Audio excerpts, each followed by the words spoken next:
Why do women go out with deadbeat losers? Well, that's like asking why a moth is attracted to a flame. It's puzzling, isn't it? Welcome everyone to another episode from Modern World Dynamics. Today, we're unraveling a mystery that has left many of us scratching our heads. It's the age-old question of attraction, a force as unpredictable as it is powerful. It's the magnetic pull that brings together two people, often in the most unexpected ways. Now let's get one thing straight. Attraction isn't a science. It's more like an art, a dance, a game of chance. It's a mystical force that doesn't always abide by the rules of logic, and that's why it's so fascinating. Consider, if you will, the curious case of the deadbeat loser. You know the type. They're not the ones who will be winning any awards for ambition or drive.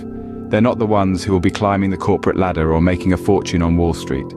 And yet, they seem to have a knack for attracting women. It's a phenomenon that has left many of us bewildered. After all, we've been taught that success is attractive, that ambition is sexy. We're told that women want a man who is driven, who is a go-getter, who is successful. And yet, the deadbeat loser defies this logic. Why is this? Why would a woman choose a man who is not conventionally successful over one who is? It's a question that has intrigued psychologists and sociologists for years. And it's a question that we're going to explore in this video. Humor me now. Imagine a world where attraction followed a set of rules, where it was as predictable as the sunrise. How boring would that be?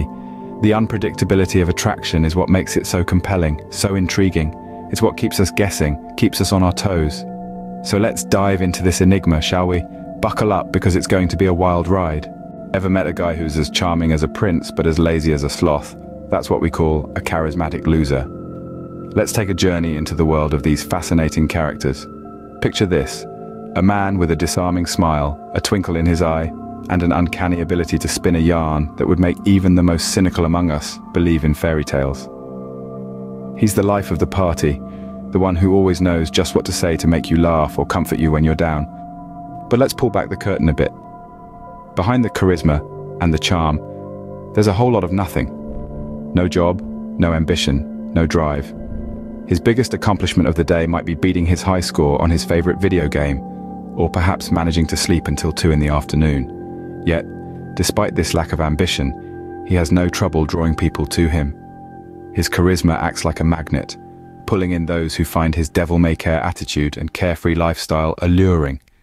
It's easy to be drawn to this kind of energy. It's exciting, it's different, it's dangerous. But here's the catch.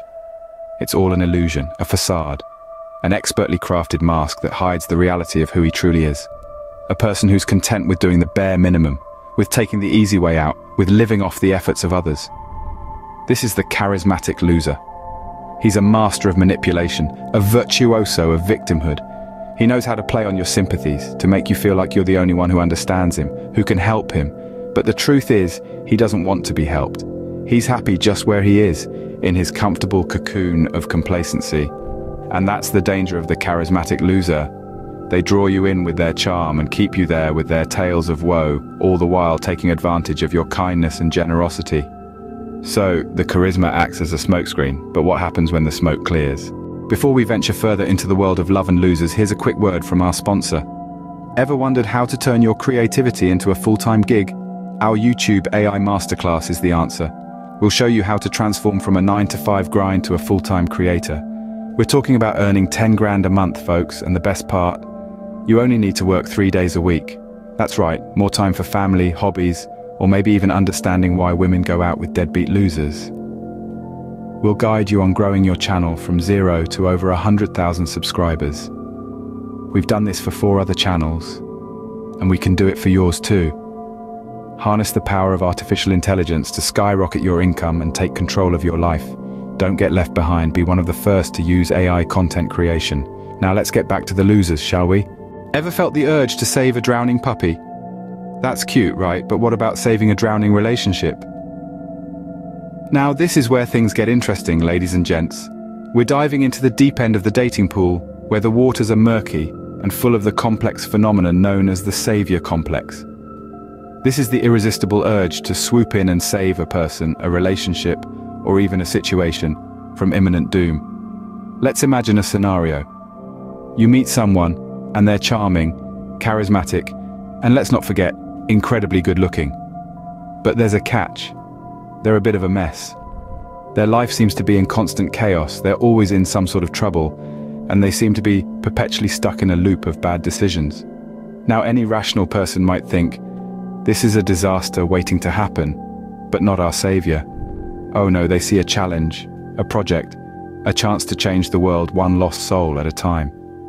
They believe they can turn this deadbeat loser around, guide them onto the right track, and maybe, just maybe, they'll miraculously transform into the Prince Charming or Princess Perfect they've been dreaming of. But let's hit the brakes for a moment. This isn't a DIY project, it's a human being. And as much as we'd like to think we can't change people unless they want to change themselves. Trying to save someone from themselves is like trying to hold back the tide with a teaspoon.